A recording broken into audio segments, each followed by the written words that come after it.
I still remember the night everything changed. It began with a mother's fear, the kind that tightens your chest when you realize your child is slipping beyond your reach. She was a powerful CEO, respected, feared, admired. But that night, she was just a mother standing in her kitchen, staring at a report card that made no sense. What she discovered next would shake her to the core. Not because of money. Not because of power. But because of a quiet act of kindness that had been happening right under her nose. Before we continue, take a moment to support this channel. If stories of kindness and unexpected humanity move you, please subscribe, like this video, and share your thoughts in the comments. Your support helps this message reach more hearts. This is Kindness Lights, where small acts create big change. Now, let me tell you the story. Emma Reynolds was the CEO of a fast-growing tech company in Chicago. Her days were filled with meetings, deadlines, and decisions that affected thousands of employees.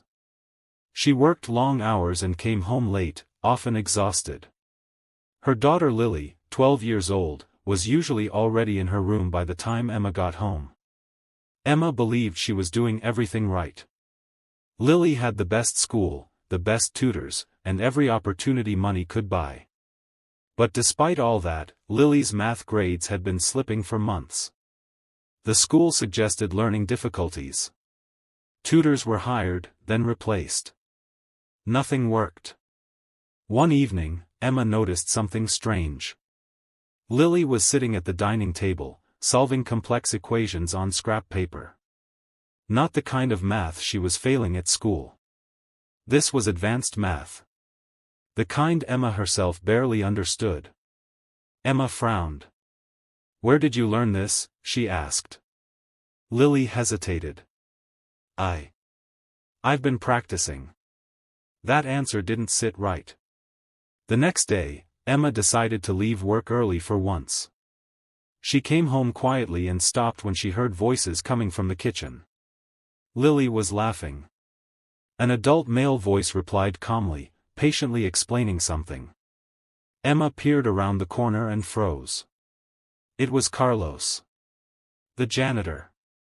Carlos had worked in Emma's office building for years. Middle-aged, soft-spoken, always smiling.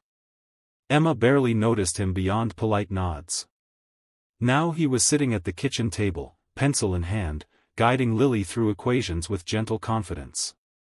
Emma stepped forward, shock written across her face. The room went silent. Carlos stood up immediately. "I'm sorry, ma'am," he said. "I didn't mean to overstep." Emma's first instinct was anger. Questions rushed through her mind. Why was he here? Who gave him permission? But Lily spoke before she could. "Mom, please don't be mad," Lily said. "He's been helping me." Helping her? Emma looked at the papers on the table. The math was far beyond Lily's grade level. Carlos lowered his eyes. "I clean the school at night too," he said softly. "I noticed Lily staying late, struggling. She reminded me of my own daughter. I just wanted to help." Emma crossed her arms. "You're a janitor," she said, the words slipping out sharper than she intended. "How do you know this level of math?" Carlos paused. Then he spoke quietly. "I was a math professor once. Back home." The truth poured out slowly. Carlos had been a university lecturer in another country. Political unrest forced him to leave. His credentials didn't transfer. He took whatever work he could to survive and support his family. Cleaning floors paid the bills. Emma felt something crack inside her. Carlos continued, "Lily is very smart. She wasn't failing because she couldn't learn. She was bored. She needed someone to explain it differently. I didn't want anything in return. Just to help." Emma looked at her daughter. Lily's eyes were shining, not with fear, but with confidence Emma hadn't seen in years. That night, Emma couldn't sleep. She replayed every moment she had ignored people like Carlos. Every time she assumed titles defined worth. The next morning, she did something unexpected. She invited Carlos to her office. Carlos arrived nervous, hands clasped. Emma stood and offered him a seat. "I owe you an apology," she said. "Not just for yesterday. For not seeing you." She asked him about his background, his education, his dreams. For the first time, someone listened. Within weeks, Emma worked with HR and local education boards. Carlos was offered a position as a learning consultant within the company's education outreach program. His salary changed.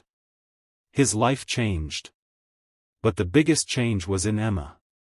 She started coming home earlier. Sitting at the table with Lily. Listening. Learning. She realized success meant nothing if kindness was missing. On the last day of school, Lily brought home her report card. Straight A's. In math, she had the highest score in her class. Emma hugged her daughter tightly. Then she looked across the room at Carlos, who was packing his bag. "Thank you," Emma said, her voice breaking. "For teaching my daughter. And me." Carlos smiled. "Kindness teaches us all," he replied. Years later, Emma would often tell this story at company events. Not about profits or growth. But about a janitor who changed her family's life by caring when he didn't have to. And every time she told it, she reminded people of one simple truth. You never know the power you hold to change someone's life. Sometimes, the greatest lessons come from the quietest people. And sometimes, kindness is the smartest thing you'll ever learn. So if this story touched your heart, remember this. Look twice at the people around you. Listen more. Judge less. Because kindness, when given freely, always finds its way back. And that one small act might leave someone stunned forever.